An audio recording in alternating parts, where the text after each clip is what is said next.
મોંઘવારીમાં લોકો માટે પોતાનું ઘર એક સપના સમાન હોય છે, પરંતુ મોંઘવારીમાં ગરીબ લોકો પોતાનું મકાન ઊભું કરી શકે તેમ સક્ષમ નથી હોતા। માટે ગરીબોની જરૂરિયાત પૂર્ણ થાય માટે સરકાર સરકારી આવાસ યોજના બનાવીને જરૂરિયાતમંદોને ફાળવવામાં આવતા હોય છે, જેના માટે કોન્ટ્રાક્ટરને કરોડો રૂપિયા આપીને તમામ સુવિધા ઉપલબ્ધ કરાવવામાં આવે છે। પરંતુ કોન્ટ્રાક્ટર સરકાર પાસેથી રૂપિયા લઈને આડેધડ મકાનો બનાવીને અધૂરા મકાનો લાભાર્થીઓને સોંપી દેતા હોય છે। વડોદરામાં પણ આવાસ યોજનાના લાભાર્થીઓએ આવા કૌભાંડી કોન્ટ્રાક્ટરની પોલછતી કરી છે। અમદાવાદ નહીં તો 4 કે 5 લાખ ખર્ચો કરી દીધો મકાનમાં, 8 કે 10 બિલ્લા પોટલી ગઈ છે, પછી કલર મરાયા, એ બધા ખર્ચા કર્યા તારે આ અત્યારે ઘર ઊભું થયું। સરકાર રહેવા માટે મકાન આપ્યા છે, પણ એટલા ખર્ચા કરવા પડે, પાણી પડે છે ઉપરથી, એવું બધું જોવું પડે ને। ખાડા ખપચી હોય, કશું હરખું કરીને નહીં આપ્યા મકાન, ખાલી ખોખા જ આપી દીધા છે અમને તો।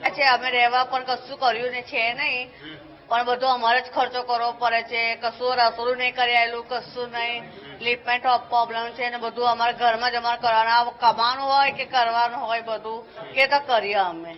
આવાસ યોજનામાં નિયમ પ્રમાણે કામ હજુ તો થયા જ નથી, જોકે હજુ લીકેજ તો બધું થાય જ છે। જે ઉપરનું પાણી જે અમારા ચોથા માળે પાણી પડી રહે છે, પાણી જે ચોથા માળનું જે પાણી નથી બીજા માળે પડી રહ્યું છે, ત્રીજા માળે બી પડી રહ્યું છે। બીજું કે અમારા જે ઘરમાં જે નાનો મોટો ખર્ચો બધા કરી રહ્યા છે, કારણ કે અવનવું અવર જવરમાં પેલું કેવું કે લીફ બી એટલી બધી હેરાન કરી રહી છે।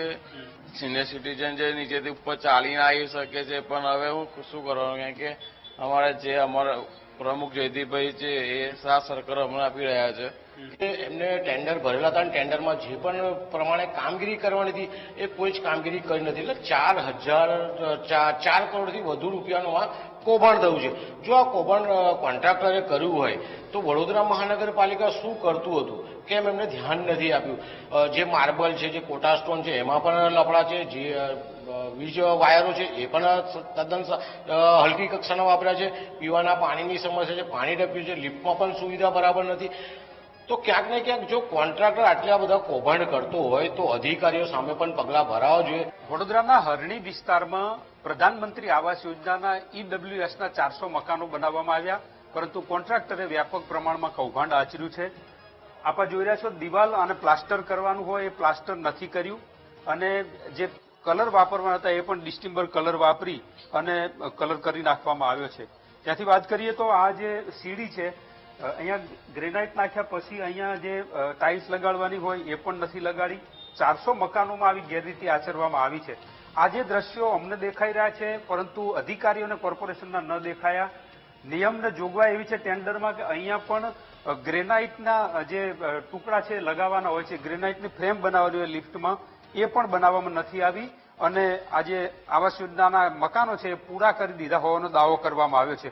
હજુ વધારે દ્રશ્યો માટે આપણે હજુ એક માળ ઉપરના માળે લઈ જઈએ, કારણ કે જ્યાં વ્યાપક પ્રમાણમાં ગેરરીતિ કહી શકાય એવી સ્થિતિ છે। અહીંયા જે પાણી લીકેજ થવા માંડ્યું છે, 2 જ વર્ષ થયા છે આ યોજના સોંપ્યાને, તેમ છતાં આ સ્થિતિ સર્જાઈ છે।